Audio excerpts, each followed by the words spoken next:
వారి రౌడిజం కానీ, వారి అసాంఘిక విధానాలు కానీ, వారి ఎనార్కిస్ట్ అప్రోచ్ కానీ ఏమాత్రం మారలేదు.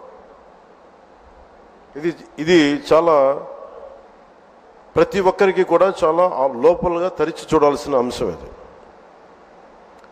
వారికి ఎవ్వరికీ కూడా ప్రజాస్వామ్య విధానాల మీద ఏమాత్రం గౌరవం లేదు. పోలీస్ అధికారులు వాళ్ళు తప్పులు చేసే పోలీస్ అధికారులు వాళ్ళని అరెస్ట్ చేసి నిలువరిస్తే మటుకు మేము వెంటాడతాం, మేము will hunt you no matter where you are, మీరు ఎక్కడ విదేశాల్లో ఉన్నా వెంటాడతామనే ఈ స్టేట్మెంట్స్ చాలా ఇబ్బంది కలిగిస్తూ ఉంది.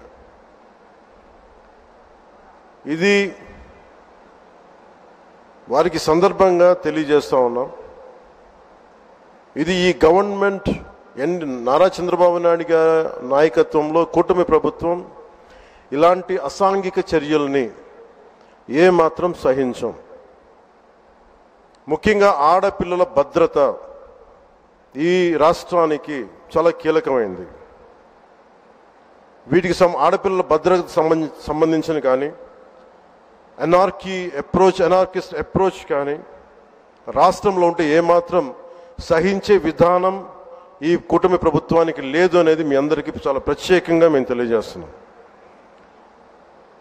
వారికి కూడా బెదిరించే వాళ్ళకి ఈ సందర్భంగా ఒకటే తెలియజేస్తున్నాం, గొంతుకులు కోస్తాం, కుత్తుకలు కోస్తాం, ఇలాంటి నినాదాలకి భయపడే వాళ్ళం ఎవరూ లేము ఇక్కడ.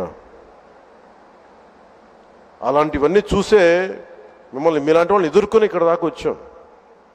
ఇలాంటి పిచ్చి బెదిరింపులు కానీ, పనికి మాలిన బెదిరింపులు కానీ దయచేసి చేయకండి. తాటాక చప్పులకి ఇక్కడ ఎవరు భయపడేవారు లేరు. ఇంకా సంస్కారం ఉంది కాబట్టి, మాట మీద గౌరవం ఉంది కాబట్టి ఇంకా చాలా పద్ధతిగా మాట్లాడుతున్నాం. ముఖ్యంగా అధికార యంత్రాంగం అందరికీ, right from constituency level to the state level, my appeal to all the officials, make sure you implement the good governance. ముఖ్యంగా లా అండ్ ఆర్డర్కి సంబంధించి మటుకు కరప్షన్ లేని విధానాలతోటి ముందుకెళ్లాలని మనస్ఫూర్తిగా అధికార యంత్రాంగం అందరికీ, right from constituency level to the state level, my appeal to all the officials, make sure you implement the good governance. ముఖ్యంగా లా అండ్ ఆర్డర్కి సంబంధించి మటుకు కరప్షన్ లేని విధానాలతోటి ముందుకెళ్లాలని మనస్ఫూర్తిగా కోరుకుంటా ఉన్నాం. అలాగే ఏ విధమైన ఇబ్బందులు కలిగించినా, చాలామందికి ఒక ఆలోచన ఉండొచ్చు, మళ్ళీ ఆ ప్రభుత్వం వస్తే ఏమవుతుంది, ఆ ప్రభుత్వం రావట్లేదు. ఇది ఎందుకు చెప్తున్నానంటే, ఇది I want to give you confidence, I want to empower you.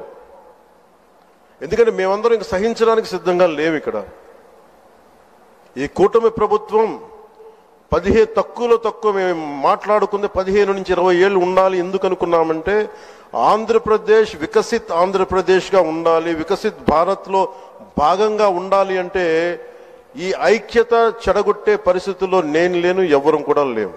మీరు కనుక ఇలా అలాగే ప్రత్యేకించి రోడ్ల మీదకి వచ్చి బ్యానర్లు పట్టుకొని గొంతుకులు కూసేస్తాం, సినిమాలు చెప్పడానికి చాలా బాగుంటాయి ఇవి.